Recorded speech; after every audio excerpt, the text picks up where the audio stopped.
Ito ang makina. May pinakulo ang gatas doon kagabi. Tapos nilagay dito sa makina. Ayan. Ayan. Pag mabuo-buo na yung ano na yan, ibali yung taba sa gatas. Pag mabuo na, ito na siya. Ito na. Tapos ilagay sa freezer. Tapos yung ayan o. Yan. Yan yung inumin na laban. Yan. Hindi ito nasama kasi maraming nakalagay sa freezer.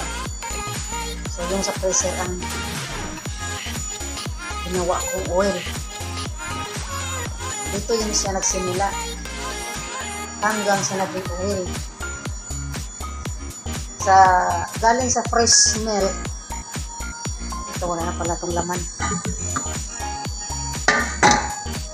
Yun ang mga lagayan sa fresh milk galing sa baka. Tapos dinala dito, pakuluan.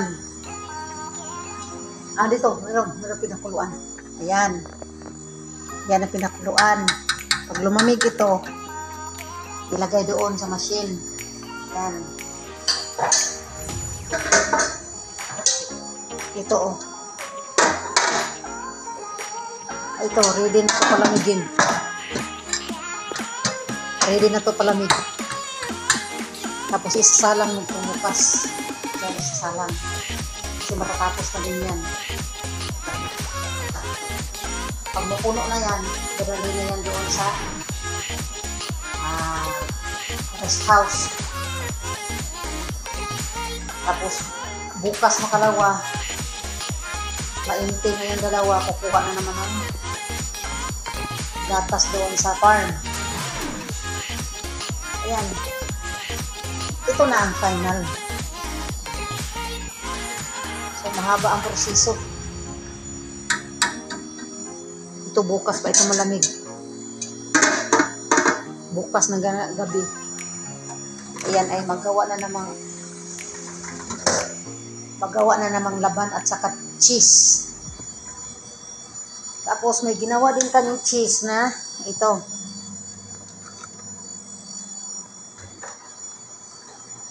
Sana sa susunod mabidyohan ko to. Paano namin ginawa. Pwede nang mabuksan. Kita nyo naman ang cheese. Ganito din yan. Pinakuluan. Ito. Ang ilalagay namin, suka. Sa ganito karami, mga 4 na basong suka. Tapos, palamigin. Pag malamig na, ganito din ang resulta. Pag lumamig na, ito. Tapos, pipigain namin. Ito, mantika man ito. Pagkatapos ng piga, i-slice na ng ganito. Cheese na talaga siya.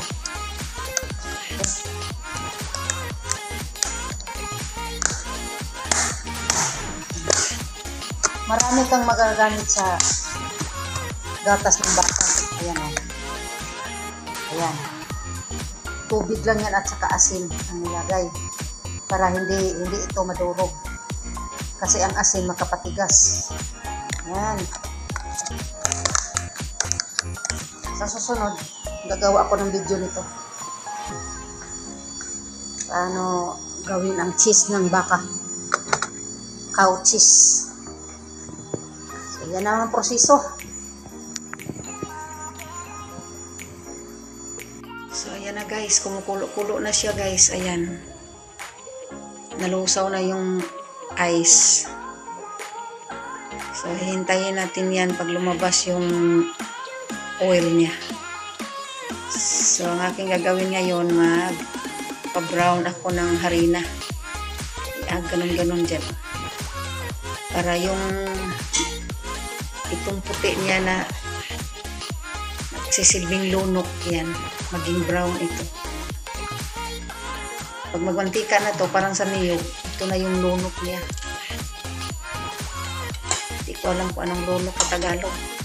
Basta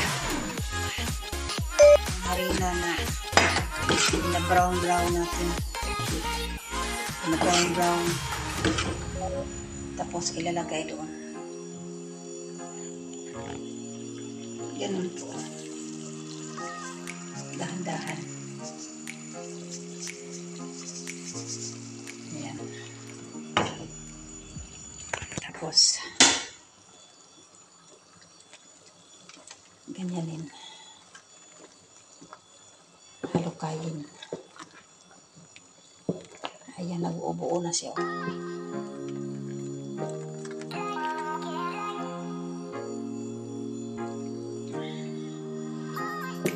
Ayan. Hanggang sa mantika na talaga siya. Nagsimula na lumabas ang mantika. Ayan. Sana ma-perfect. Sana marami tayong mantika na makuha nito. Para lang ako nitong naglalamis ng niyog. Ayan. So guys, yan na guys. After 100 years. Ayan, after 100 years. Ayan, na brown na yung harina at saka yung ano sa. Tapos ito na yung mantika ang nakuha ko. Ayan. Worth it. Ang daming oil. Ayan. Cow's oil. Ayan na, cow's oil. Came from milk. Milk of the cow. Ayan na guys. Ayan guys. Tinatransfer ko sa maliit. Nagsilabasan pa yung mantika niya. Hindi pa siguro tapos ito. Kaya bukas ko na ito tapusin. Kasi nagsilabasan pa. Ganyan ko na mahinang apoy.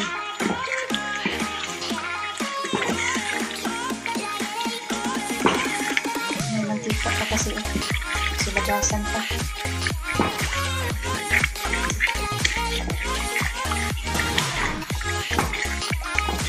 Kasi hindi pa kasi mag-sticky ang itong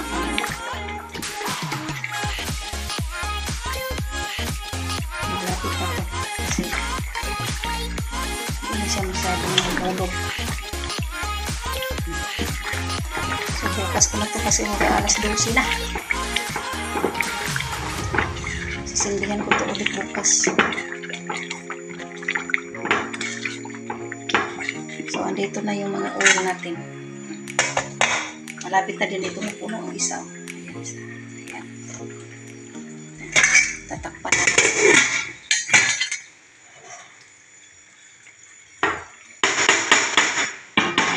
Okay, magligpit na. Mahinang apoy lang yan. So, bukas na guys. Takip nito. Yan. Final tomorrow. Daming hugasan. Ayan na po ang ginawang mantika. Galing sa gatas ng baka. Ayan.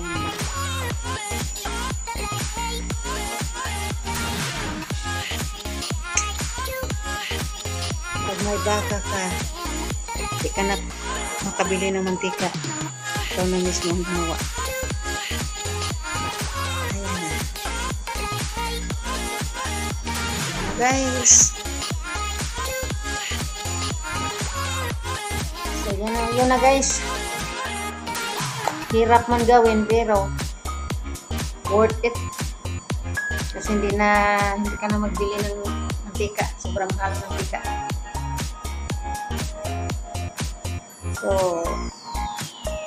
sa may mga baka dyan, magawa na kayo ng mantika. Mantika sa gatas ng baka. So, kung baguhan pa kayo sa aking channel, please subscribe my YouTube channel na Dira Ivy and don't forget to click the bell para updated pa kayo sa mga i-upload ko pang mga video. Bye-bye!